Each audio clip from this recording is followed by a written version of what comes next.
ছেলের বউয়ের উপর রাগ করেন না। আপনার অনেক অভিজ্ঞতা আছে, বৌমার কোনো অভিজ্ঞতা আছে? নতুন এক্সপেরিয়েন্স নাই। বৌমাকে একটু সময় দেন, একটু গুছায় নিতে দেন, পারবে। রান্না ভালো হয় না, পারবে। ঘুম থেকে দেরিতে উঠবে আস্তে আস্তে। আপনাদের সাথে মানায় চলতে পারে না, পারবে, সব পারবে। আপনিও একদিন পারতেন না। আপনি যখন প্রথম বৌমা হয়ে গেছিলেন, ওই কথাগুলো খেয়াল করেন, আপনার দিনগুলো তখন কেমন কেটেছিল।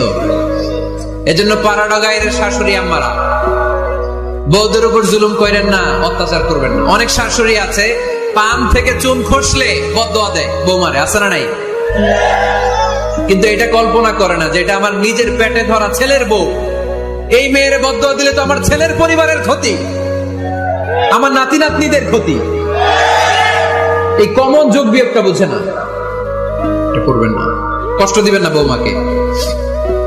খেয়াল রাখবেন, আপনি যদি আপনার বৌমাকে কষ্ট দেন, আপনার নিজের মেয়েটাও বৌমা হয়ে আরেক বাড়িতে যাবে,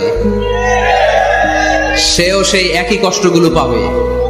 এগুলো যখন আপনারে শোনাবে, তখন আপনি শান্তিতে থাকতে পারবেন না। চিল্লায় বলেন ঠিক কিনা?